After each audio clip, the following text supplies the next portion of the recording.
చూడు ఈ నుంచి బొక్క పెట్టినారు, ఈ బొక్కలోంచి ఆ శివుని చూడొచ్చు. నంది కూడా బ్లాక్ కలర్లో బల్లింది ఇది.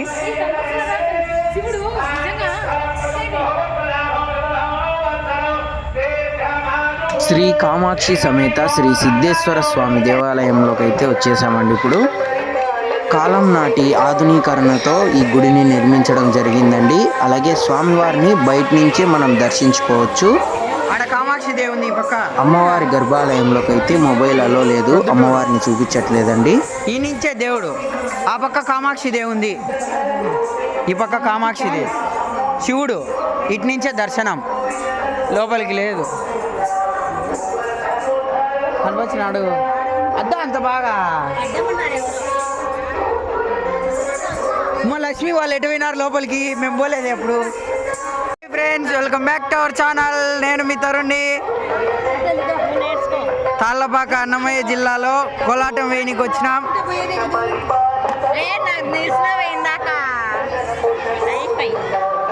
అలా చెప్పకూడదు.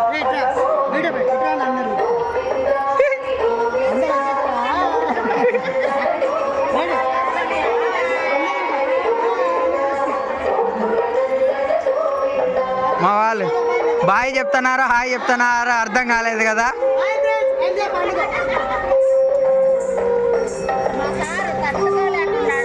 వీళ్ళ జడలు చూపిస్తా చూడండి. అబ్బా, ముత్యాల జడ, రాళ్ళ జడ, సాదా జడ.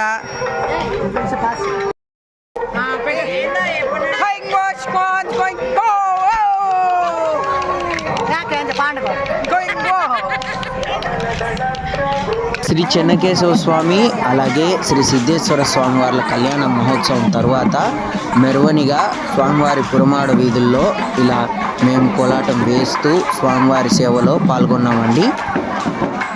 ఏదో విచిత్రంగా ఉండండి. దీని పేరు విన మీకు తెలిసినట్టయితే కామెంట్ చేయండి. నాకైతే తెలియదండి, ఫస్ట్ టైం నేను చూడడం ఇది. మా కోలాటం సభ్యులందరూ కూడా ఫుల్ జోష్గా హ్యాపీగా ఎంజాయ్ చేస్తూ కోలాటం నృత్య ప్రదర్శన అయితే చేశామండి. శ్రీదేవి భూదేవి సమేత శ్రీ చెన్నకేశవ స్వామివారు గజవాహనంపై అయితే కొలువుదీరినారండి. స్వామివారిని కూడా సేవించుకోండి. వీడియో కింద నచ్చినట్టయితే లైక్ చేయండి, షేర్ చేయండి, సబ్స్క్రైబ్ చేసుకోవడం మర్చిపోవద్దు. Thank you for watching.